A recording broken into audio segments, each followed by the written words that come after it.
morning. You're welcome to today's training. Our topic is Introduction to Environmental Audits and Principles of Environmental Audits.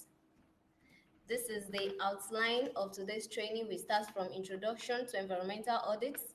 We'll consider the objectives and principles of environmental audits, the legal and regulatory framework of environmental audit. Environmental protection has continued to be a central topic of discussion worldwide, and it is imperative for sustainable development. Therefore, this calls for the environmental audit of existing industries and environmental impact assessment of new industries and the major developmental projects as contained in the national environmental regulations. What do we mean by audit itself? In general, audit refers to the methodological examination involving analysis, tests, and confirmations of procedures and practices whose goal is to verify whether a company complies with legal requirements, internal policies, and accepted practices. Environmental audit is being referred to as the environmental management tool for measuring the effects of certain activities on the environment against set criteria or standards.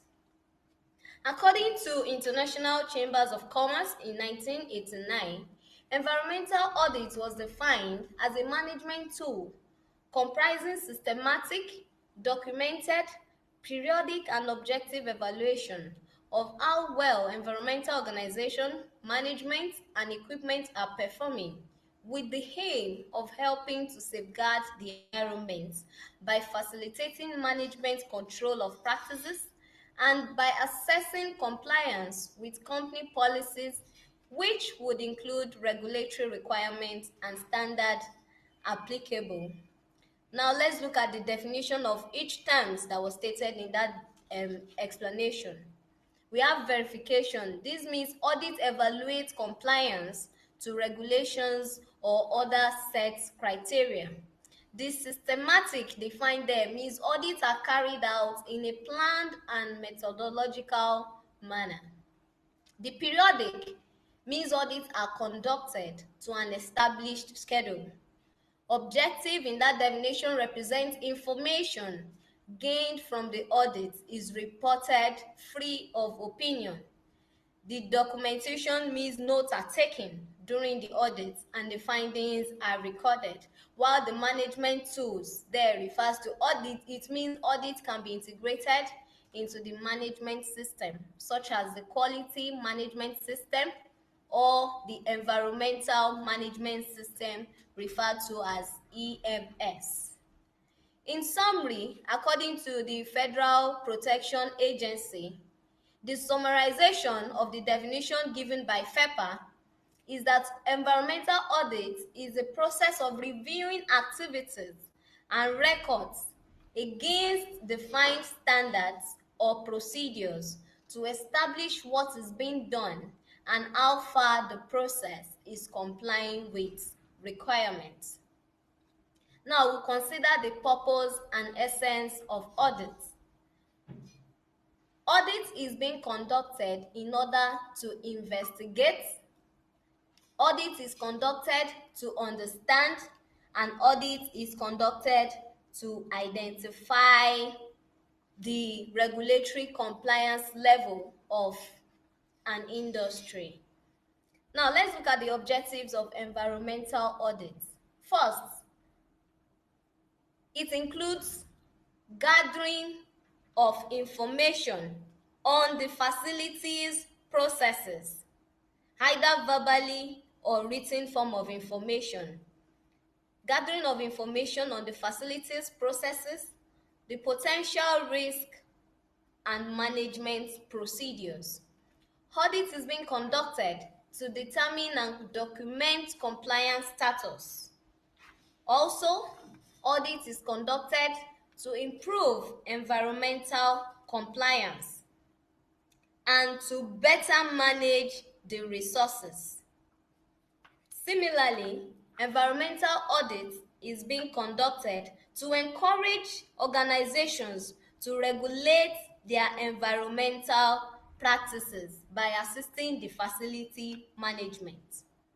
Environmental audit is also conducted in order to develop the environmental management system, that is the EMS, to be used as the regulatory requirements for the company's compliance.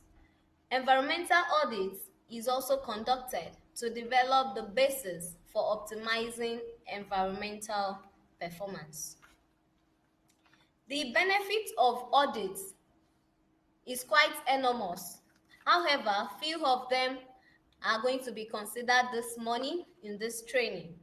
First, we have compliance with certification requirements.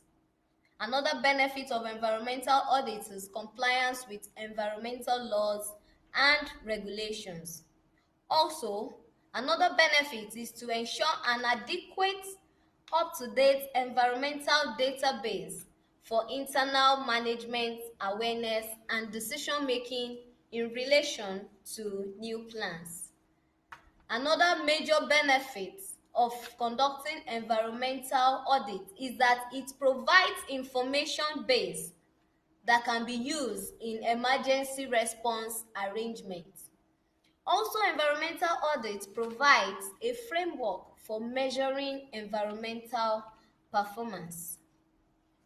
Environmental audit helps to reinforce accountability for the environmental dimension of the business, and it helps to provide valuable information for future planning.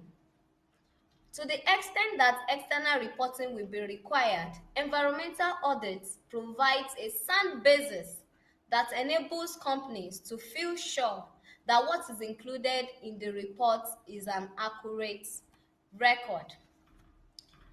The scope of audit is very wide because it encompasses a lot of things, ranging from the material audit, which has to do with the effective utilization of materials, conservation of materials, and minimizing wastage in different processes.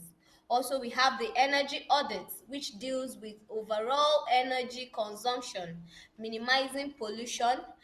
Similarly, we have the water audit, which entails evaluation of raw water intake of the facility and the evaluation of the water treatment facilities.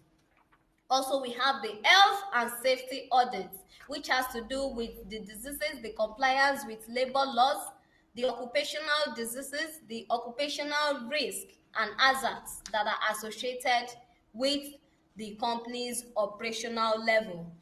Also, we have the environmental quality audit. This has to do with due diligence, where we examine the noise level, the status of existing air quality, installation and functioning of anti-pollutant equipment. Similarly, we have the waste disposal audit, and this has to do with the review of waste disposal methods that are related to the solid waste, to the hazardous waste, and to the kind of recyclable waste that are being used within the facility. There are various ways by which environmental audits can be classified. However, the two broad classification of audit is based on how audits can be carried out. The first classification we have the internal audit. The internal audit, and this involves the audit that is being carried out by selected members of staff from various units of an organization to audit a particular unit, but not the unit that is being audited. This means that a particular department is being instructed to carry out an audit exercise on another department. And the aim of this audit is to identify and report problems without bias. Meanwhile, it is important to note that this type of audit is being conducted within the company. it is being conducted within the company. Both parties are from within the organization. The second class of audits is the external audit, and this involves the audit that is being carried out by selected team from outside the establishment, and they may be assisted by employees of the organization that is being audited. Now, the external auditors could either be consultants or regulators. The essence of this type of audit is that it helps to make decisions. It helps to identify problems without being biased, and the reports are being given exactly the way it was observed. And this involves introduction of a third party, someone outside the company, a team outside the company, either a consultant will be hired to come and conduct an audit exercise to monitor the regulatory compliance and some other aspects of the facility. Now, it is important, especially where the third party benchmarking and neutrality is required.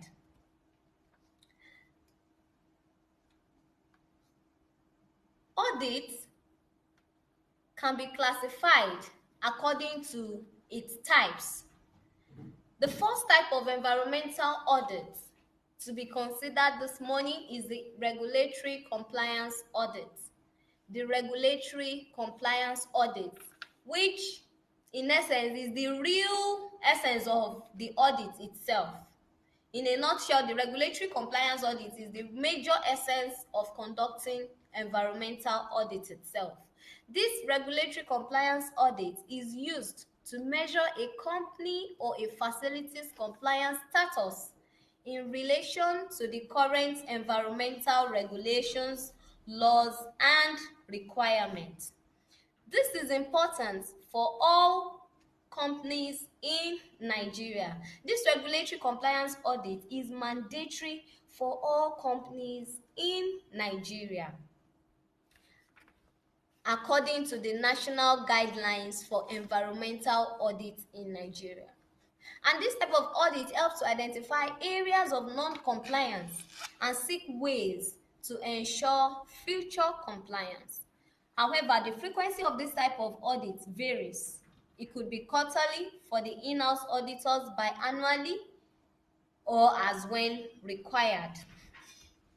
Now, in Nigeria, there are several national laws, regulations, and standards which seek to protect the natural environment and assure sustainability, or what we mean by sustainable development in the country.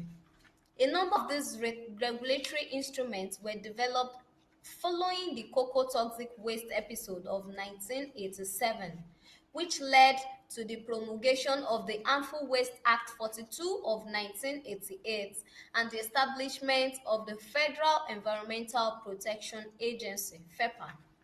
Therefore, laws establishing some government agency also contains provisions to ensure environmental protection as the development of their project progresses. These are some of the national regulations, the national environmental regulations and standards.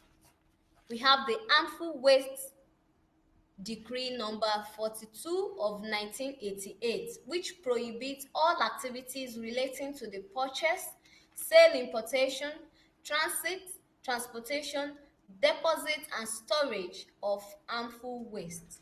Also, we have the National Policy on the Environment and of 1989. This policy identifies the key sectors requiring integration of environmental concerns and sustainability with the environment.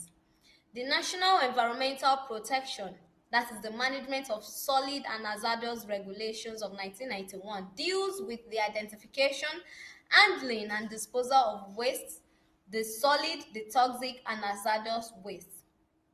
The National Environmental Protection, that is the Effluent Limitation Regulations of 1991, regulates the conduct of companies' activities through basic environmental standards. It limits and regulates solid, gaseous, and liquid waste discharge into the public. The Environmental Impact Assessment Act number 84 sets out the objectives for EIA and prohibits the public or private sector from embarking on any project without considering the effects on the environment. The Nigerian sectoral guideline of EIA. FEPA published a number of sectoral guidelines to guide EIA in various sectors, including infrastructure. Now, these particular regulations provide additional detail on the scope, the content, and type of impact that may arise from activities within each sector. The National Guideline on Environmental Management System (EMS) of 1991 recognizes the value of EMS to EIA, and this document sets out objectives and provides a guide on general scope and content on the EMS.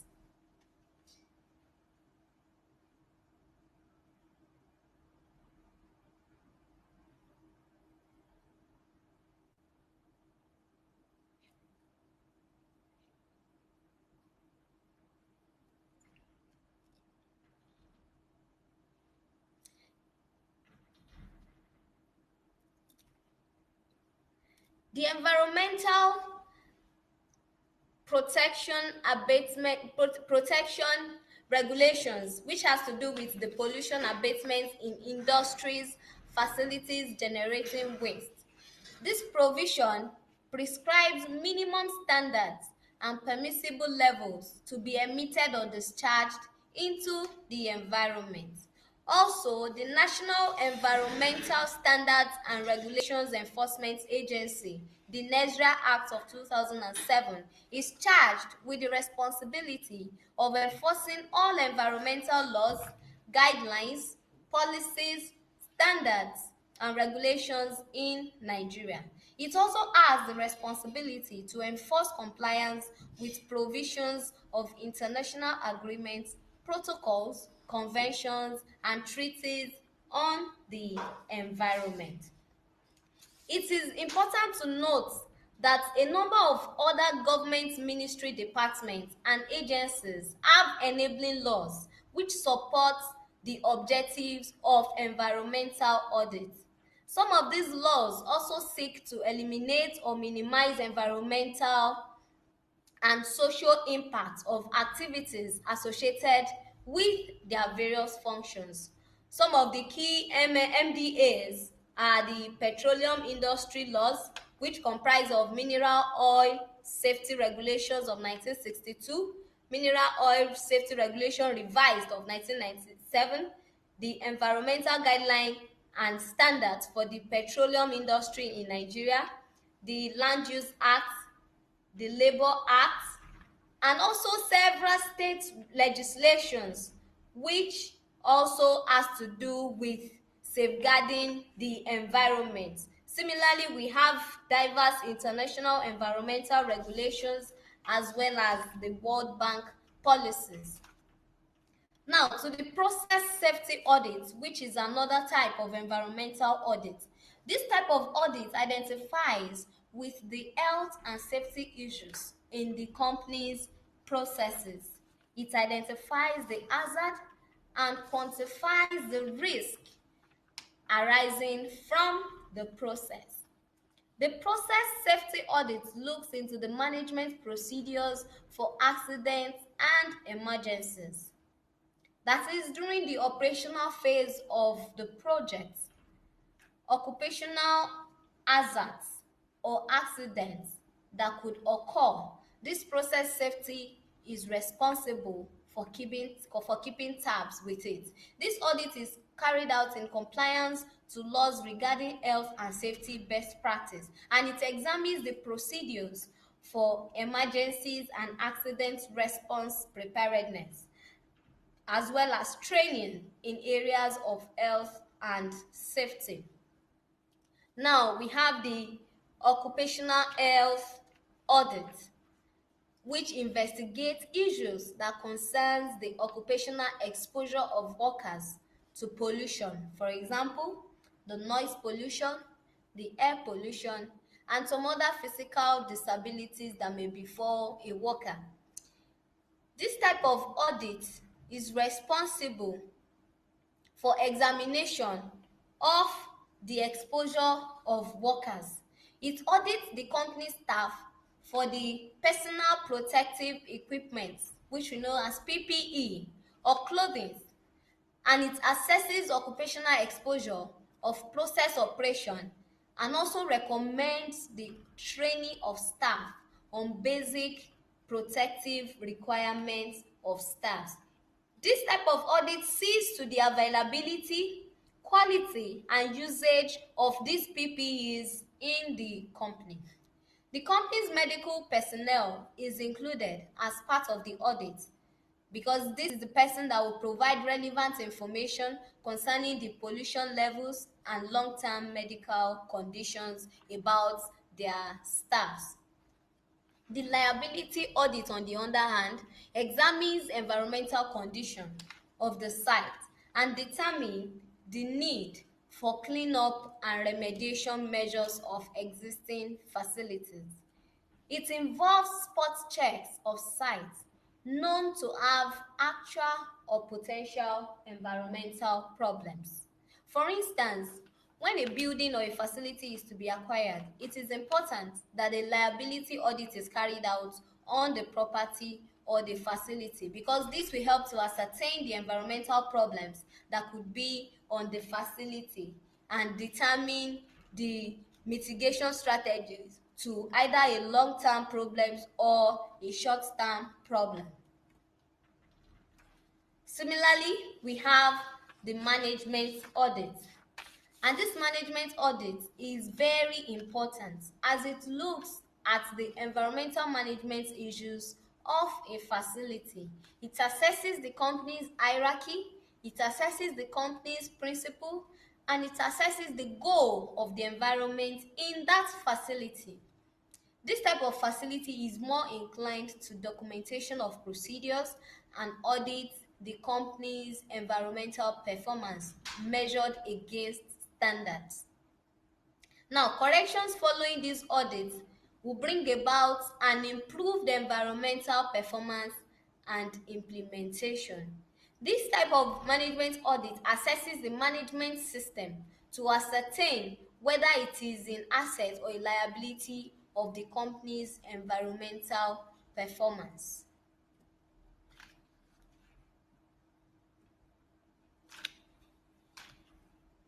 In conclusion, environmental audit is a tool which is used in carrying out environmental responsibilities by evaluating and monitoring financial and production performance. The various types of audits available enable management to be specific in areas that need to be audited. Also, it enables information to be gathered, measured against standards and regulations, and enhances compliance to regulatory requirements. Thanks for listening.